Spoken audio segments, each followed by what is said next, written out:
स्वागत है। आज हम हेनरी एडम्स की एक बहुत ही खास आत्मकथा the education of Henry Adams पर थोड़ी गहराई से बात करने वाले हैं। हाँ, एडम्स 19वीं सदी के अमेरिका के एक बड़े इतिहासकार और विचारक थे और उनकी ये किताब, ये उनकी पूरी जिंदगी की कहानी है, एक अलग तरह की शिक्षा की तलाश की कहानी। बिल्कुल, ये वो स्कूल कॉलेज वाली शिक्षा नहीं थी जिसकी वो बात कर रहे थे। ये थी दुनिया को समझने की कोशिश, अपने अनुभवों से सीखने की एक कभी ना खत्म होने वाली यात्रा। और ये यात्रा आसान नहीं थी। हमारे पास उनके अपने लिखे हुए अनुभव हैं, उनकी निराशाएं हैं, उनकी जिज्ञासा है।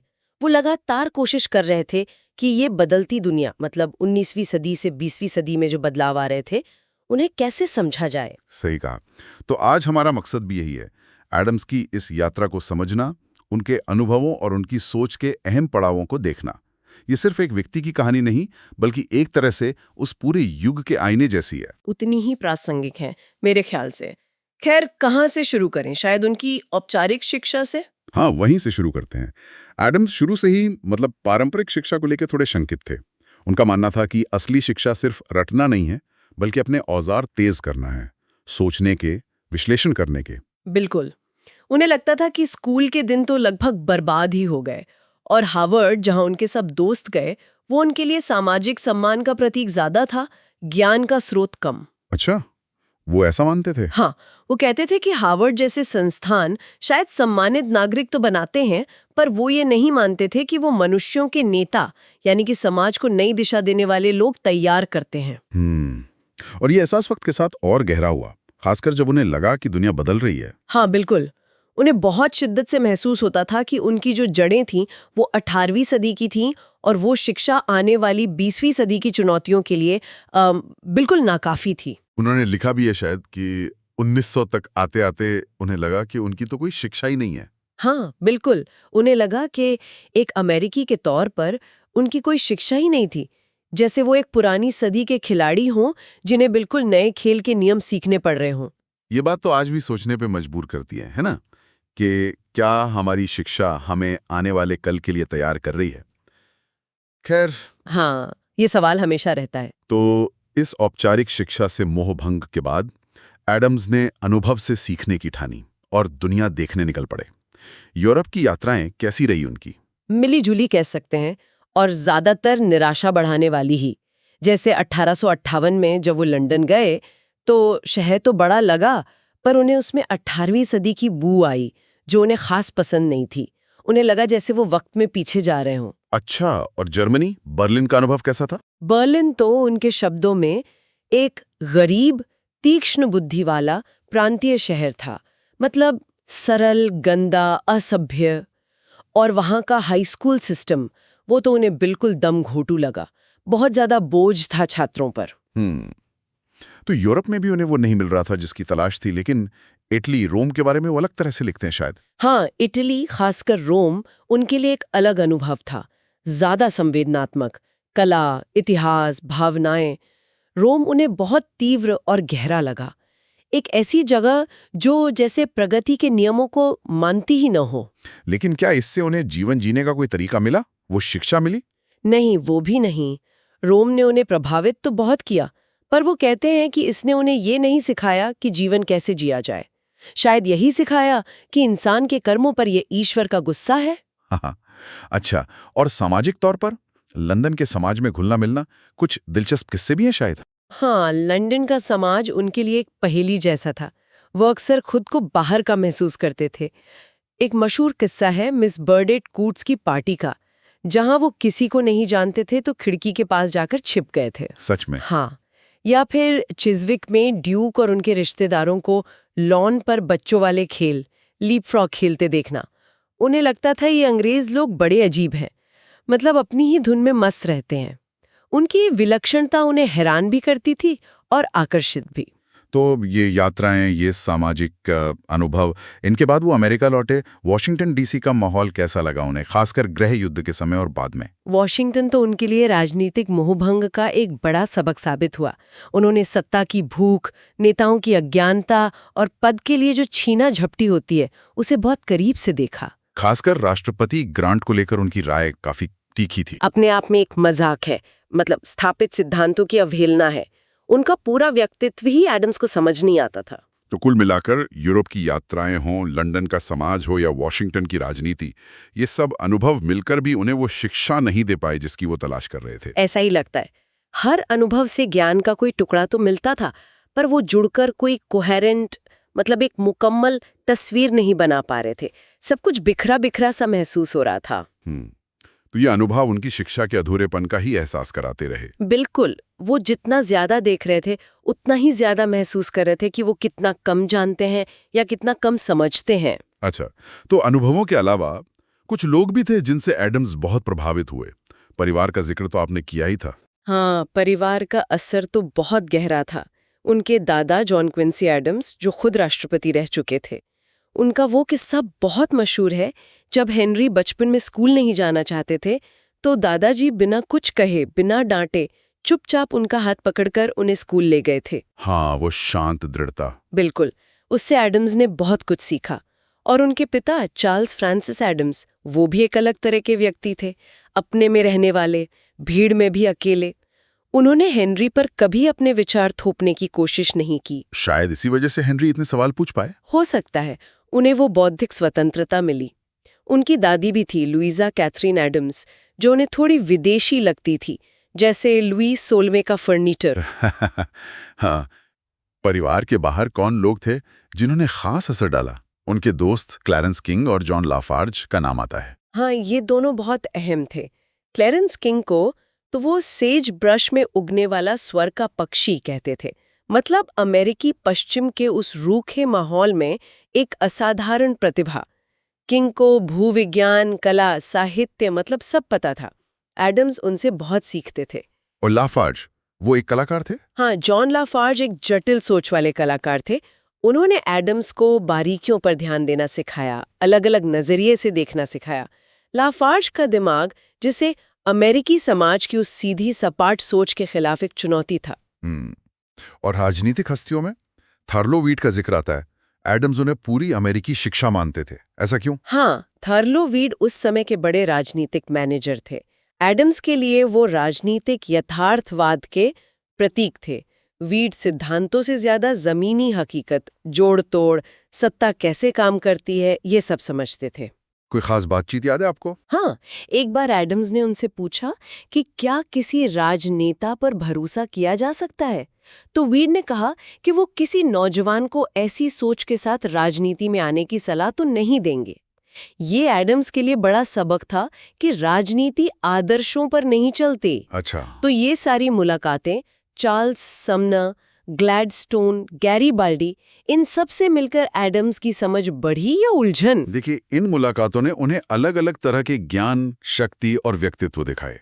लेकिन अक्सर होता यह था कि इनसे एडम्स को अपनी ही सीमाओं का, अपनी समझ की कमी का ज्यादा एहसास होता था। वो लगातार खुद को दूसरों के मुकाबले कम आंकते थे। तो ये भी उनकी अधूरी शिक्षा का ही हिस्सा बन गया। एक तरह से हाँ, हर मुलाकात जैसे उन्हें याद दिलाती थी कि अभी कितना कुछ जानना बाकी है। तो जैसे जैसे एडम्स की उम्र बढ़ी, उन्हें महसूस हुआ कि दुनिया सिर्फ बदल नहीं रही, बल्कि बुनियादी तौर पर बदल रही है। वो एकता से बहुलता की बात करते हैं जी। इसका क्या मतलब है, जरा समझाएंगी? देखिए, एडम्स को लग रहा था कि वो पुरानी दुनिया, जहां शायद धर्म या परंपरा एक तरह की एकता या एक साझा नजरिया देती थी, वो खत्म हो रही है। और उसकी जगह एक नई दुनिया आ रही थी, विज्ञान की, टेक्नोलॉजी की, औद्योगिकरण की, लोकतंत्र की, जहां बहुत सारी ताकतें थी, बहुत सारे विचार थे, मतलब एक बिखराव था। इसी को वो बहुलता या मल्टीप्लिसिटी कहते थे, पुरानी एकता के मुकाबले। और शिक्षा का काम क्या था इस बदलते दौर में? एडम्स के अनुसार शिक्षा का काम हमेशा से इसी बिखराव में कोई पैटर्न खोजना, इस बहुलता में कोई एकता ढूंढना रहा है। लेकिन उन्हें लग रहा था कि ये काम अब बहुत मुश्किल हो गया है। और विज्ञान की दुनिया में जो हो रहा था, डार्विनवाद, भूविज्ञान, उसने भी उन्हें परेशान किया। हाँ बिल्कुल, उन्होंने डार्विन और भूविज्ञान को समझने की कोशिश तो की, पर उन्हें उसमें भी विरोधाभास दिखे। जैसे भूविज्ञान में उन्हें एकरूपता मिली जो एकरूप नहीं थी। इसका क्या मतलब? मतलब कि सिद्धांत तो कहता था कि प्रक्रियाएं एक जैसी रहती हैं, पर सबूत हमेशा ऐसा नहीं दिखाते थे। खासकर वो सिलूरियन काल की तेरास्पिस मछली का जीवाश्म। हाँ, उसका जिक्र आता है। उसने उन्हें बहुत उलझन में डाला। क्योंकि वो जीवाश्म बिना किसी स्पष्ट पूर्वज के अचानक से पूरी तरह विकसित रूप में मिला था। ये डार्विन के क्रमिक विकास के सिद्धांत से मेल नहीं खाता था। उन्हें लगा कि विज्ञान के तथ्य भी हमेशा सीधे सरल नहीं होते। और फिर आया वो पेरिस एक्सपोजिशन वाला अनुभव 1900 में, डायनेमो को देखना। ये इतना अहम क्यों था उनके लिए? डायनेमो यानी वो बिजली बनाने वाली विशाल मशीन उनके लिए आधुनिक युग की नई, विशाल और सबसे जरूरी अव्यक्तिक शक्ति का प्रतीक बन गई। अव्यक्तिक मतलब जिसमें कोई मानवीय भावना या उद्देश्य ना हो, बस शुद्ध शक्ति। उन्होंने इसकी तुलना मध्ययुगीन वर्जिन मैरी की शक्ति से की। वर्जिन मैरी, वो कैसे? एक समाज बनाने की प्रेरणा दी थी। वो एक भावनात्मक, आध्यात्मिक शक्ति थी। अच्छा। एडम्स को लगा कि आधुनिक युग ने वर्जिन की इस शक्ति को भुला दिया है, उसे नजरअंदाज कर दिया है, और डायनेमो की इस नई भौतिक अव्यक्तिक शक्ति को अभी पूरी तरह समझा भी नहीं है। ये सिर्फ टेक्नोलॉजी बनाम धर्म की बात नहीं थी। तो ये क्या था? ये था अव्यक्तिक खंडित शक्तियों और एकीकृत मानवीय ऊर्जा के बीच का संघर्ष। उन्हें डर था कि ये नई ताकतें इंसान पर हावी हो जाएंगी, उसे बिना किसी नैतिक दिशा के छोड़ देंगी। तो ये डायनेमो और वर्जिन का विरोधाभास उनकी सोच का एक केंद्रीय बिंदु बन गया। हाँ बिल्कुल, ये एक रूपक बन गया, ये दिखाने के लिए कि कैसे आधुनिक दुनिया खंडित होती जा रही है और इंसान इन नई शक्तियों के सामने बौना महसूस कर रहा है। और विज्ञान में तो और भी उथल पुथल मची हुई थी उस समय। Radium, x ray. हाँ, इन खोजों ने पदार्थ और ऊर्जा के बारे में जो पुरानी समझ थी उसे पूरी तरह हिला दिया। एडम्स को लगा कि विज्ञान खुद ही जैसे अराजकता की तरफ बढ़ रहा है, निश्चितताएं खत्म हो रही थीं। उन्हें लगा कि ब्रह्मांड खुद एक पहेली बनता जा रहा है। बिल्कुल, भौतिक वैज्ञानिक कहने लगे थे कि पदार्थ शायद ऊर्जा का ही एक रूप है और ब्रह्मांड शायद नियमों से नहीं बल्कि अराजकता से चलता है और इंसानी दिमाग उसमें खो गया है। इन बड़ी वैज्ञानिक और तकनीकी शक्तियों के अलावा उन्होंने समाज में और क्या बदलाव महसूस किए? वो नए अमेरिकी की बात करते हैं। हाँ, उन्होंने देखा कि कॉरपोरेट ताकत और औद्योगिकरण एक नई तरह का अमेरिकन इंसान बना रहे हैं। साथ ही उन्होंने बड़े सवालों पर भी सोचा, जैसे दौड़ की जड़ता या इनर्शिया ऑफ रेस, मतलब किसी समाज या नस्ल में बदलाव का धीमापन या प्रतिरोध, जैसा उन्होंने रूस में देखा। और लिंग की जड़ता, इनर्शिया ऑफ सेक्स। हाँ, उससे उनका मतलब था अमेरिकी महिलाओं की बदलती भूमिकाएं और उनमें बढ़ता असंतोष। वो मानते थे कि लिंग की ये शक्ति या जड़ता समझना बहुत मुश्किल है। अमेरिकी महिला को तो वो प्रकृति की सबसे जटिल शक्तियों में से एक मानते थे। तो ये सब देखकर बदलती दुनिया, नई ताकतें, बढ़ती जटिलता, एडम्स आखिर किस नतीजे पर पहुंचे? क्या उन्हें कोई रास्ता, कोई समाधान दिखा? वो एक डायनामिक थियोरी ऑफ हिस्ट्री की तलाश में थे। मतलब इतिहास को समझने का कोई वैज्ञानिक तरीका, कोई फॉर्मूला जो बता सके कि ये नई ताकतें कैसे काम कर रही हैं, उनकी गति कैसे बढ़ रही है, जैसे भौतिकी के नियम होते हैं। क्या उन्हें ऐसा कोई फॉर्मूला मिला? नहीं, उन्हें लगा कि ये असंभव है। इतिहास शायद विज्ञान की तरह नियमों में नहीं बांधा जा सकता। तो अंत में क्या एडम्स ने हार मान ली? क्या उन्होंने मान लिया कि उनकी शिक्षा पूरी तरह विफल रही? ये तो काफी निराशाजनक निष्कर्ष है तो लेकिन निराशाओं और विरोधाभासों के बावजूद एक चीज थी जो कभी कम नहीं हुई, उनकी जिज्ञासा। उन्होंने सवाल पूछना कभी बंद नहीं किया। तो क्या इस पूरी तलाश का कोई सकारात्मक पहलू भी निकल कर आता है? मेरे ख्याल से हाँ। एडम्स ने ये महसूस किया कि 20वीं सदी को और शायद आने वाली सदियों को भी एक नए सामाजिक दिमाग की जरूरत पड़ेगी। नए सामाजिक दिमाग मतलब एक ऐसी सोच, एक ऐसी समझ जो इस बहुलता, इस अराजकता, इन विशाल नई शक्तियों को संभाल सके।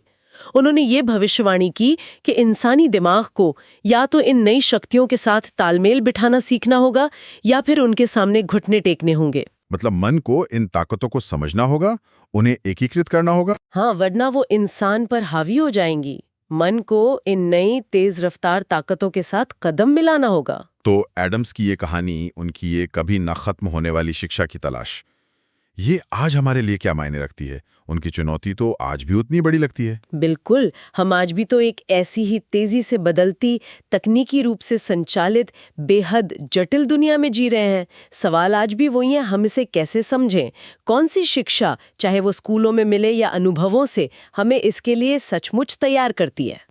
एडम्स का सबसे बड़ा सबक शायद यही है कि शिक्षा कोई मंजिल नहीं है जहां पहुंचकर कह दे कि हाँ, मैं शिक्षित हो गया। ये तो एक लगातार चलने वाली प्रक्रिया है। बदलते वक्त के साथ खुद को ढालने की, लगातार सवाल पूछने की और अपनी ही समझ को बार बार चुनौती देने की प्रक्रिया। हाँ बिल्कुल, शायद यही असली शिक्षा है जिसकी तलाश एडम्स को थी और शायद हमें भी होनी चाहिए। तो शायद आखिर में सोचने वाली बात यही है, क्या हम एडम्स की तरह लगातार सीखने, बदलते रहने और अपनी समझ पर सवाल उठाने के लिए तैयार हैं? भले ही जवाब हमेशा साफ न मिले और रास्ता मुश्किल लगे। हाँ, क्या हम उस एकता या समझ की तलाश जारी रख सकते हैं जिसे एडम्स ने इस बढ़ती हुई बहुलता और अराजकता में खोता हुआ महसूस किया था? ये सवाल उन्होंने अपने लिए छोड़ा था और शायद ये हमारे लिए भी उतना ही अहम है। इस बहुत ही गहरी और सोचने पर मजबूर करने वाली चर्चा के लिए धन्यवाद। धन्यवाद।